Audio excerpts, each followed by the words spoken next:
இருக்காங்க. இது அந்தந்த சார்ந்த கருவூலங்களில் ஏற்றுக்கொள்ளப்படும் ஆணைகள் வழங்குமாறு கேட்டுக்கொள்ளப்பட்டுள்ளார் அப்படிங்கிறதையும் சொல்லியிருக்காங்க.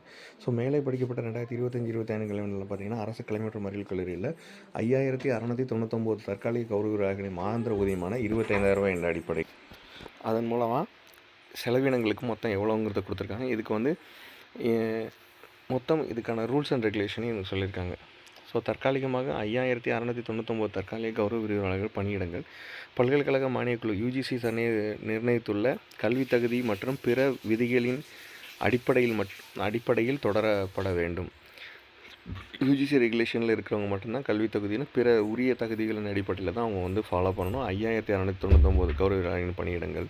அதேமாதிரி தொகுப்பூதிய அடிப்படையில் 11 மாதங்களுக்கு பணிபுரியும் தற்காலிக கௌரவ விரிவுரையாளர்கள் தங்கள் பணிக்காலத்தில் இடைநிற்றல் ஏற்பட்டாலோ இறப்பு மற்றும் இதர காரணங்களின் அடிப்படையில் பணியிடத்தின் காலி பணியிடம் உருவாகும் நிலையிலோ அப்பணியிடம் அரசின் அனுமதி பெற்ற பின்னரே நிரப்பப்பட வேண்டும். அதாவது கௌரவ வீரராக நிரப்பப்பட வேண்டும் அப்படிங்கிறத சொல்லியிருக்காங்க. ஸோ தற்காலிக கௌரவ வீரர்கள் பணியிடத்தினை நியமனங்கள் அரசாணை நிலை எண் 207 உயர்கல்வித்துறை படி 31/8/2018 படி அதோட நிலை எண் 151 படி உயர்கல்வித்துறை 24/10/2020 மற்றும் அரசாணை நிலை எண் 269 உயர்கல்வி 25/11/2022 இந்த 2 கவர்மெண்ட் ஆர்டர் வழிகாட்டு நெறிமுறையின்படி தான் பின்பற்றப்பட வேண்டும்.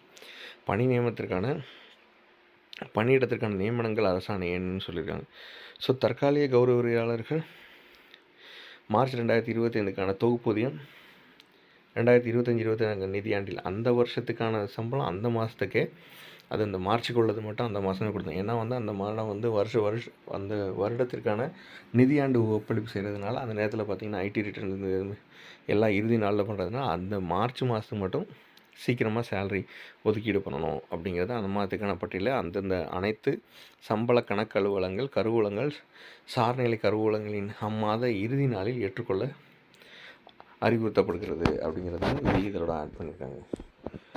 இந்த கவர்மெண்ட் ஆர்டர் 207 31/8/2018 இந்த அரசாணை இந்த வழிகாட்டு நெறிமுறையின்படி தான் இந்த கௌரவ வீரர்கள் தற்காலிக பணியாளர்கள் நியமிக்கப்பட வேண்டும் அப்படிங்கிறத சொல்லியிருக்காங்க.